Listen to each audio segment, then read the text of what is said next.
The Happiest Place Stole My Little Brother, Part 1, by Brani97. Cheese's World, where a kid's happiness is guaranteed. Well, that's how the slogan went back when I was a teenager anyway. I know what you're thinking. Cheese's World. Isn't that a ripoff of? And you would be right if it reminded you of several places. If you ever had the displeasure of visiting while it was still running, you see that the park was largely inspired by multiple mainstream amusement parks and arcades. Were the owners of the place teetering precariously on a razor-thin line that would undoubtedly lead to a mountain of lawsuits? Of course. But when you're young, you don't think about those things, especially when those mainstream places aren't anywhere near you, and nobody has the money or the time to take you there. In our sleepy, small town, separated by miles of forest from our sister cities, not much went on. Our best bet at entertainment was to go on a hike or visit the one mall and movie theater we had. The park, however, was situated in the middle of several sparsely populated counties. It was almost like a hub of entertainment for us, even though individually none of the surrounding regions could get many people in one place. People showed up at the park. As a result, the place was always packed. Whatever issues there were with Cheesy's, at the end of the day, it was ours. That said, my brother Amari and I practically bounced off the walls the night our parents presented us with tickets to Cheesy's World for Amari's 7th birthday. I was excited to relive the rides, and he couldn't wait to meet his favorite characters. For some context, the amusement park's theme was centered around Cheesy and his band of friends. Cheesy, the pizza-loving, adventurous, upbeat mouse, was the face of the main cast, and he was always accompanied by his 3 best friends, Ronald the rabbit, Dizzy the dog, and Nina the duck. Again, clear rip-offs of the other well-known characters. I get it, and as a 17-year-old at the time, these parallels weren't lost on me. But they were the closest I'd ever gotten to the real thing, so honestly, I didn't care. Cheesy's World, Amari screeched, barreling towards my dad for a hug. Thank you, thank you, thank you. Don't mention it, my dad said with a wide smile. You boys have been keeping up with your homework, staying out of trouble, and keeping your rooms clean, so think of it as a little reward. He winked and walked upstairs, leaving us to our own emotions. Unable to contain himself, Amari took off toward his room and started playing some of Cheesy's classic songs he found online. Usually, the loud singing would have annoyed me, but seeing him happy put me in a good mood. I felt the immediate need to video chat my best friends, Chloe and Mark, and rub my soon-to-be amazing trip in their faces. Wow, that's awesome. I always wanted to go to Cheese's when I was a kid, Chloe gushed. My dad never took us. Mark cut in with an exasperated sigh. You're seriously getting excited over going to a kid's amusement park? Brandon, you're 17. You should be getting excited over getting drunk at some girl's house, not meeting old guys in smelly costumes. Chloe took offense to this statement. Well, maybe he can enjoy things that don't get him kicked out into the street with no way home at 3 in the morning. Mark laughed. Oh yeah, I didn't have my car back then. Thanks for taking me home, Chloe. No problem, Mark. Someone has to be the hero, right? Point is, I think it's great that Brandon gets to do something fun. And it's not like he has to hang out with the characters all day. They do have some pretty amazing rides from what I've heard. I nodded. Hell yeah. Rides, surprisingly cheap amusement park snacks, their world-renowned pizza, and an arcade that I'm going to definitely clean out. It's going to be a great day. Just don't forget that it's your brother's weekend, Chloe said. I know you want to have fun, and you should, but please try your best to make sure that he comes first, even if he wants to do all the boring kid stuff. Mark couldn't refrain from taking another shot at the park. It's all boring kid stuff, Chloe. Trust me, when I worked there over the summer, it wasn't as happy and fun as they'd lead you to believe. Working the rides especially sucked. Definitely not worth the half-hour drive. I rolled my eyes. It's boring kid stuff I'll enjoy, Mark. I'll make sure to bring you back a light sword, though, man. Anyway, it's getting late, so I'll talk to you guys tomorrow. Let's do something cool after class? Chloe and Mark agreed, and with that, I ended the call and went to bed. The next day at lunch, I sat alone at the outside tables picking at some questionable mac and cheese when I heard my name being shouted from across the quad. Being the only black kid in a nearly all-white school usually got me some looks. But Mark had a knack for bringing even more attention to our group. I looked to my left and saw him with a massive smile on his face as his long legs carried him toward me. Chloe was nearly overshadowed by his large frame as they walked together. Her brown hair covered her lightly freckled face as her head hung low in embarrassment from Mark screaming. When the two reached my table, Mark slammed his pizza down right in front of me. Can you believe that they actually dared to buy good pizza today? How dare they actually bring us something edible for once? I mean, look at this delicious piece of pepperoni, Mark said sarcastically. I looked down at my still very questionable mac and cheese. Yeah, crazy. While picking at my food, I caught Chloe staring at me. We had known each other since we were kids. I watched her grow from my goofy best friend who I'd climb trees and eat candy off the ground with to one of the most amazing girls in school. And even though I saw her every day, I always took notice when she looked in my direction. I could usually tell when Chloe was flustered, but outside of that, she was a hard girl to read. The girl never had a class where she earned less than an A, so you never knew if her stare was because she was lost in the massive sea of her overly complex mind, or if she was concerned about things happening at present. You okay, Chloe? Almost like she had broken from a trance, she perked up. Oh, yeah, sorry. I was just thinking about something. Thinking about what? Mark asked. Before she could finish her sentence, Jose Velasquez, whom I know since middle school for his deep interest in technology and the macabre, slid into the empty spot next to me. He had a crazed look in his eye and looked me up and down, shaking his head before speaking. Brandon, you really going to Cheesy's world? Yeah, I replied, confused. How'd you know that? Overheard Chloe talking about it to Amber, but it doesn't matter. Look, that place is fucking weird, man. Bad shit happens there. I shot Chloe a glare, and she simply shrugged. Oh, really? I said. Bad shit like, I don't know, kids running too fast to the candy store and scraping their knees? I did hear that was a problem. You know, now that I recall, I think I did hear a story about how one year a guy got there so early and had so much fun on all the rides that he slept the entire next day. He scoffed at my sarcasm and started searching on his phone. No, bad shit like kids missing. He turned the screen towards the three of us, and shockingly, there was an article from last year detailing how a little girl had gotten lost in the park and hadn't turned up for weeks. Chloe nodded her head. Oh yeah, I do remember that story. Spooky stuff, Jose, Mark said unamused. I'm sure there's a lot of kids that go missing in a lot of places. Doesn't really mean much. You don't get it, and Jose nearly shouted before bringing his voice to a whisper and leaning in. It wasn't just that one kid. I found stories almost of kids going missing going back years. Legend has it, they keep kids locked up in the park's catacombs. Mark laughed. Dude, they couldn't even pay us enough to be on time. You think Cheesy's could get its employees to kidnap kids? Plus, tell me one story you've seen on TV news about a kid going missing. People will tell you stories about anything. Show me a verified case. They're probably paying people off to bury the stories. Jose threw his arms up. You have to really dig if you want to find the articles, but they're there. I can show you that they're there. I looked down at my watch and saw we stood another half hour before lunch ended. Wow, I just remembered. Mr. Perez wanted Chloe, Mark, and me to go to his room to talk about our project. So we're going to head over there. Thanks for the info, though, Jose. Really. Seeing the opportunity to escape from his rambling, Chloe and Mark took my lead and followed me toward Mr. Perez's room. We stopped just short of it, and once we were sure that we had escaped Jose, we took a collective relaxed breath. We spent the rest of the lunch period discussing where we should go after school.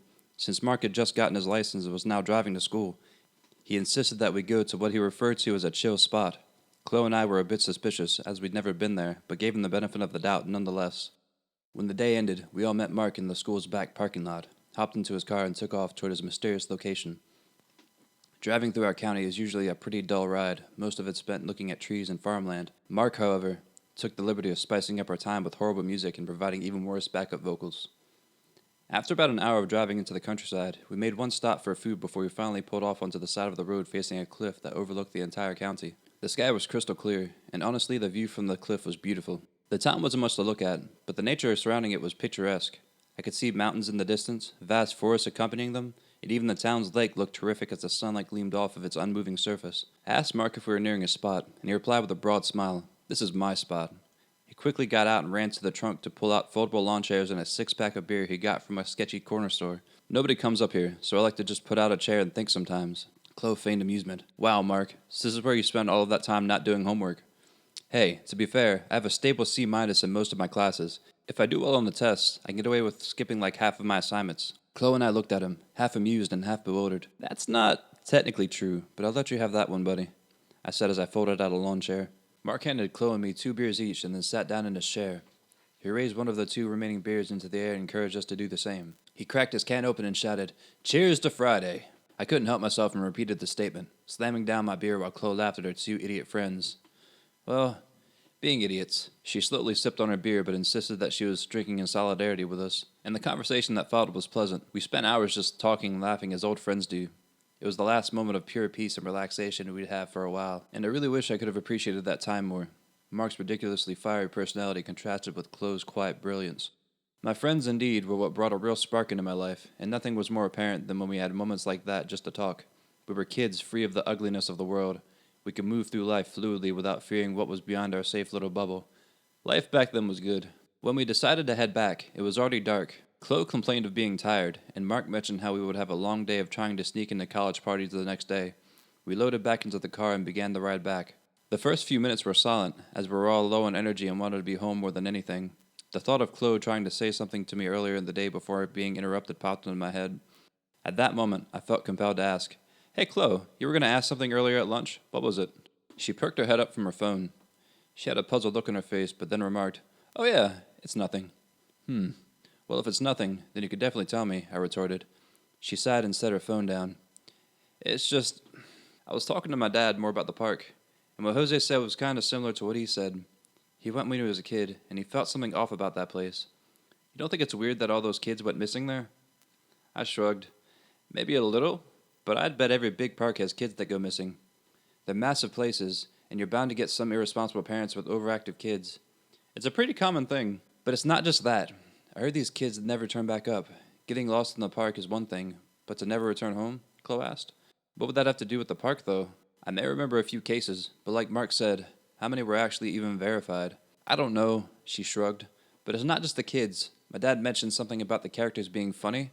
He said he didn't like the way they moved when he was a kid." "I'm not saying it's not weird, Chloe. I guess it's just like, why? What the hell would make a park want random kids, let alone a bunch of them? And if people did think the park had some hand in it, then why hasn't the place been raided or sued? As far as the characters go, those costumes are creepy to everyone. Not a huge deal, right?" "The place was incredibly normal when I worked there," Mark cut in. "As a guy who spent way too much of his life in that park, I can tell you for a fact nothing weird happened." "I don't know, guys. Just forget it. My point is, I was thinking about it and it was freaking me out a little bit. Just promise me you'll stay safe and look out for any creeps hanging out there, okay? I have some family stuff to take care of in the morning, but have a present for Omari, and I want to give it to him at the park. Maybe I can meet you guys there when you're leaving." I chuckled. "The most danger he'll be in is of throwing up after I force him to go into the crazy mass with me. By the way, what'd you get him?" "I bought him a lock-picking kit. I remember you used to play with those all the time as a kid, so I figured I'd give him one in case he had the same talent as you." "Oh yeah, I remember getting into trouble for opening doors. But you can't just wait to give Amari the gift when we get home. We all live pretty close." "I would, but then I wouldn't be able to tag along with his birthday dinner. I haven't missed one yet, and I'm not going to this year." "You got it, Chloe." A large smile formed on my face. "And we'll stay safe, I promise." The rest of the ride home continued in silence as we were exhausted from hanging out all night. Chloe was the first to get dropped off, and as Mark pulled up in front of my house, he stopped me before I got out. "You know she worries about you, man," he said in a rare moment of seriousness. "I know. Chloe's been my best friend since childhood. I worry about her, too." He chuckled. "Yeah, I'm sure you do. Look, you're going to go to the park and have a great time. I know you will. I have no doubt everything will be fine, but maybe shoot her a text or something when you get there and one when you leave, just to make sure that everything's cool. Make sure she's able to meet you guys at the park to give Amari his gift and hang out for a bit afterward. I'm sure Amari would love that too." "Yeah, maybe." I raised an eyebrow at Mark's sudden soft side. "Why are you so concerned about this? It's pretty out of character for you." He shrugged. "I know it can be a dick sometimes, but maybe I care about my friends too." I got out of the car and he winked at me before peeling off into the night, honking his horn twice as he faded out into the distance. As rough around the edges as he seemed, deep down, Mark was a solid guy and was always there when I needed him. I meandered in my quiet house. It was a little past 12 a.m., and everyone was asleep. I tiptoed into Amari's room, making sure to avoid the toys he had scattered across the floor. He looked like an angel as he slept peacefully. I swear I could see a smile form on his face as he dreamed. I kissed him on his forehead and whispered, "Happy birthday, buddy. Big brother loves you more than anything." I could feel a massive yawn coming on, which signaled it was time for me to go to bed. As I made my way to my room, got into bed, and closed my eyes to drift off into sleep, my last conscious thoughts were positive ones. I was utterly confident that the next day would be absolutely perfect. I woke with a start as my dad shook me to get out of bed. "Brandon," he half yelled at me. "Get up. I told you we need to be there early. Mom and Amari are already ready." What time is it?" I responded groggily, still mostly asleep. "It's 7 a.m. We were supposed to be gone 30 minutes ago, so get up and get ready, please." 7 a.m.? That's like 3 hours earlier than anyone should ever be awake. Why are we going so early? He shook his head in disapproval. "Because everyone goes early, and we won't be able to do anything if we spend all day standing in the line to get in." "And why didn't you wake me up again?" "Because you're 17, Brandon. I expect you to get up without me having to tell you. You have 15 minutes, so either you get ready or we leave without you."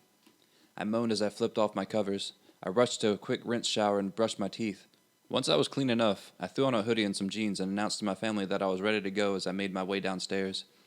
I could already see that Amari was in a mood when I approached. "Happy birthday, Amari. What's up with you, little bro?" I asked. "You're making us late," he wagged his finger at me. "I wanted to get there early." My mom put a hand on Amari's head and shot me the same disapproving look my dad did when he walked into my room. "Amari's been a bit cranky this morning because he woke up really early, so please do your best not to upset your brother while we're there." Though I felt the criticism was a little harsh for simply oversleeping, I agreed to be on my toes, and we all loaded into the car. During the ride over, I tried to engage Amari in conversation, but he wasn't too interested. He was clearly frustrated with me for making this leave late. He mostly just stared out the window and gave me one-word answers when I tried to talk to him. Halfway through the drive, I started poking him and asking, "What you doing?" But he just groaned, prompting my mom to tell me to leave him alone. Eventually, I gave up and started talking to my dad instead. "Hey Dad, have you heard of any rumors about this place? About the kids going missing?" My mom gave me a look and then motioned to Amari as if to tell me not to scare him, but my dad just laughed. "Oh yeah, I remember I heard about something like that once. I think they're just a bunch of urban legends, son. Everyone I know has been safe going there." "You're sure?" I asked. A couple of the kids mentioned it at school, so I was just curious. "I am. We've been to this park, 5 times, and nothing terrible's happened. Just keep in mind that not everything you read online is true. We'll be okay, trust me." If Amar had been paying attention, I didn't notice it because as soon as we started drawing near to the park, a wave of excitement hit him. He started bouncing in his seat and pressing his face to the window so that he could get a better look at the park in the distance, all while humming the cheesy songs he spent the last few days listening to. We drove past a large sign with Cheesy's massive smiling face looking down at us. His eyes seemed to follow us as we drove by, and his grin was always just a little too big for my liking.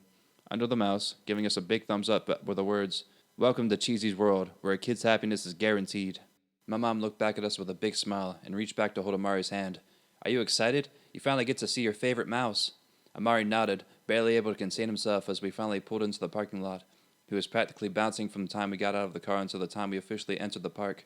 I have to admit, I was a little taken aback by what I saw. Though on the surface, everything looked normal, there was something off. Maybe it was a teenage cynicism, but I got the feeling that the park was dirty. I looked around the big entrance square where people were strolling around to get from one attraction to another. It was already getting busy. Through all those happy families, I saw numerous pieces of trash strewn about. A couple with a 6-year-old hanging from their arms passed by and made a fallen Coke can roll around the tiled square. Further up, a trash bin was overflowing, and an empty bag of chips was caught in the light breeze. All the buildings had chip paint with large dark spots like nobody had done any upkeep on them in years. I couldn't remember noticing it the last time I visited. Not many people around seemed to be catching how janky the park looked. Several dressed up employees walked by, but their costumes looked raggedy, and the characters themselves appeared lifeless. It was as though they were empty husks dragged across the park from one point to another. Their stiff, ragged movements toyed with my imagination, and I could have sworn they made a slight shuffling sound. I had a profoundly ominous feeling, and I could tell Amari was picking up on it when I caught him staring off at a petting zoo that only had one lazy-looking goat with a frown. I asked him if he was doing okay, and he simply shook his head. "This isn't what I expected." "I know what you mean, buddy." I looked over to my parents to gauge their reaction, but I could only see the sense of childhood wonder in their eyes. They consistently pointed out the attractions and how amazing everything looked. It was like they were being blinded by their inner children. "So what do you want to do first? Maybe the Blackbeard water ride?" my mom asked Amari. "Isn't that where they keep the frozen head of the park's founder or something?" I asked. "Maybe it's the animatronics, but something about the ride always creeped me out." "Frozen head? That's a different park, son," my dad commented. My mom rolled her eyes. "It's your brother's birthday, so we're going to go on what he wants first, even if the animatronics are a little creepy." She turned to Amari. "Any idea, sweetie?" He hesitated for a moment before answering. I don't know. Maybe we could try to go on the time train? I always liked seeing the dinosaur part." His speech was quiet, and he looked at the ground, unsure of his choice. This was strange because he was almost always confident in his choices. Whenever we had gone to a place of his choosing, he would passionately exclaim what he wanted to do. "That sounds like a great idea," Dad exclaimed before leading us all to the train. It wasn't too far of a walk from where we were, and on the way, I could see that Amari didn't look particularly happy about going. My parents tried to ask him questions about if he was excited, and all he would give were bland answers. When we got on, I could see Amari looked even more bothered by something. I knew that the ride wouldn't hold the same magic it did for me as a kid, but I hoped I could at least find some entertainment in it. But it was clear as soon as we started moving that he wasn't enjoying himself. He frowned at the passing animatronics, and when his supposed favorite part of the train came up, he jumped back at the deafening roar of the dinosaur. After the 10-minute ride, he had looked like he'd gone through hell. "You okay there, buddy?" I asked. When he didn't respond, I tried again, placing my hand on his shoulder, and he immediately slapped away. "I'm fine." "Amari!" my parents scolded in unison. I knew that this was the point where he'd start getting into trouble, and they pulled him aside to have a conversation about how he needed to fix his attitude. I took this opportunity to text Chloe like Mark had suggested. Me. "Hey, Chloe." Chloe. "Hey there." Me. "We made it to the park. Fun times all around." Chloe. "That's awesome." Chloe. "I'm sorry I was weird about it yesterday. I'm glad you're having a good time." Me. "Yeah, about that. I think you might have been right about the weird vibes here. Amari is throwing a fit." Chloe. "Oh no. Well, let me meet you guys there when you're leaving. Maybe the gift will cheer him up." Me. "Hopefully. The kid is tripping. But I'm not really worried about that right now." Chloe. "What do you mean?" Me. "Like I said, just bad vibes. Parents coming over. I'll text you later. My parents walked over with Amari in hand, and he was wiping away tears. Everything okay? I asked. Yeah, my mom said with a hand over her hip. Amari's just having a bit of an attitude problem, but he knows that if he doesn't fix it, then we're going straight home. I mean, could you guys leave me here if you do that? Because I can always get on a ride, but before I could finish, I saw the cold look both of them gave me, and I quickly pivoted. I mean, I was just kidding. I'd love to visit the arcade and win a prize for Amari, though. That'd be great. Amari simply shrugged, and that was good enough for us to head over to the arcade. Waiting outside the arcade was a short, blue, somewhat plump cartoon rabbit wearing a pilot's uniform. He wore a name tag that read, Your Pal, Ronald the Rabbit, and was preoccupied with taking pictures with kids. I tried to steer us left to avoid him, but as soon as we walked next to him, his neck snapped towards us and his large, cartoonish eyes seemed impossible to escape. He rushed over to block our entrance into the arcade, waving his hands. Oh my gosh, Ronald, my mom squealed. Let's get a picture. Ronald nodded and motioned for us. My mom pulled a young man away from his girlfriend to take a picture. Ronald huddled us together, and all I could remember was how he felt. It literally felt like ice was pressing against my skin when Ronald put his paw on my shoulder, and a very distinct chill ran down my spine. I could tell Amari forced a smile during the pictures. Despite how uncomfortable the experience was for me, it was downright terrifying for him. The way he took an immediate step back from Ronald and refused to make eye contact said a lot. I kept Amari company in the arcade, trying to calm him down as much as possible, but even as I helped him win more game tickets than he knew what to do with, he seemed to be in a constant state of stress. He meandered through the arcade with no clear motivation to play, and he'd completely lose focus during the games. When he noticed employees who simply wore hats or shirts with the various characters, he completely avoided them and clinged to me when they walked by. One time, I even caught him looking over his shoulder. I tried to see what the hell he was looking at, and for a moment, I thought I saw Ronald peeking in on us from the outside. About an hour later, Amari wanted to trade in his tickets for a prize. He picked an action figure that blared an annoying catchphrase and a thundering sound behind it. For a while, it brought him some peace. This came at the small cost of my sanity as he repeatedly echoed the noise, but it was his day, so I let him be. For the next few hours, things were normal. Amari was still a bit snippy when we tried to talk to him, but he kept it in check as much as possible as we went through the park. Though Amari wasn't totally engaged in the activities, he wasn't throwing a fit either, which was a win. However, when we got to the fiercest roller coaster in the park, he tugged on my mom's shirt and pointed towards the concert hall. But I want to see the show, he whined. Amari, your brother's been wanting to go on this ride all day, and we did everything he wanted to do, my mother said firmly. We've been waiting in line for half an hour. We are not getting out of it to go to the show right now. He stomped his foot down, and tears started to well in his eyes. Hey, come on, man. It's just one ride, and you'll love it, I said, trying to cheer him up. No, Amari yelled back. I want to see the band show. That's it, my mom yelled. She grabbed Amari by the arm and dragged him out of the line and towards the exit. My dad and I tried to follow carefully behind, but my mom was determined to storm back to the car and get home, with Amari fighting her the whole way. But just before we reached the gate, another character, a yellow duck with long blonde hair, pom-poms, and a shirt with a pizza on it, jumped in front of us. I think she caught my mom off guard because it stopped her march in her tracks. Nina, Amari yelled, pointing to the dancing duck. Nina started to dance around and shake her pom-poms. As strange as it was, I could tell that she was doing this for a reason. Amid her frantic dancing, it looked like she was trying to motion us towards the concert hall. Hey, the concert hall is right over there, and I don't think the band has played yet. Maybe we should just let Amari have this since we're already here? I said, putting a hand on Amari's head. My parents weren't exactly buying what I was selling, so I pushed further. Could we please just do this for him? He hasn't had the happiest day, and maybe we can just do one thing to make sure that his birthday is still a special one. My parents conferred for a moment, and my dad shrugged and gave the nod. Fine, but Amari, I want this to be the end of your attitude. With a smile on my face, I texted Chloe to make her way over, and inside, the animatronic band was on full display. Cheesy stood front and center with a microphone in hand. The gray mouse was in his classic attire, green t-shirt featuring a pizza with bites out of it forming the letter C. He wore athletic shorts and large yellow shoes accompanied by his traditional white gloves. All of this was topped off by one of those colorful hats with the propeller on the top. Cheesy was leading his group of pizza-loving anthropomorphic animals. As we stood in the crowd, Amari began to bounce to the music, and he even managed to convince our parents to buy him some of Cheesy's world-famous pizza. For a moment, he seemed happy. My mom even managed to get a picture of him smiling with pizza hanging out of his mouth, holding the toy run from the arcade. That was until another kid walked up and grabbed Amari's toy. Look, Mommy, can we get one? The other little boy looked up at his mom with pleading eyes. Amari didn't take too kindly to this. He immediately stood up, snatched the action figure away, and yelled, "No!" before anyone could react. He pushed the kid down. My dad immediately grabbed Amari and started dragging him to the exit. I knew that Amari had been upset, but he had never been violent, and we were absolutely shocked at the sudden outburst. Before we made it outside, Dizzy stepped in our path. He was tall with soft drooping eyes and dressed in attire that would associate with someone who lived on a farm complete with a straw hat. His long limbs completely blocked the exit. Move, my dad coldly stated to the character. He simply shook his head and pointed to a guy rushing over. For the first time in what felt like forever, I saw what appeared to be a regular employee dressed in plain clothes. Hey folks, I saw everything that happened just there, and here at Cheese's World, we like to provide a safe and healthy environment, and get to the point, my mom said, cutting him off. Right, he continued after clearing his throat. Well, we'd just like to bring you in to talk about the incident so we can make a report. I'd like to assure you that you're not in trouble, and we get that these things happen. We just want to be responsible when they do. Hey, where's your son? He's right here. My dad suddenly realized he was grasping at air. He frantically looked around but didn't see Amari anywhere. Amari? He yelled.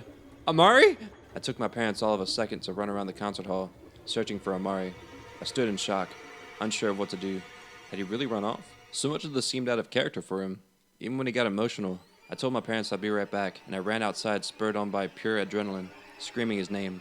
I sprinted the perimeter of the concert hall, down by the train, and around every building he could be hiding behind, desperately searching for him. I pushed numerous people out of the way and made sure every person I passed wasn't trying to escape with Amari.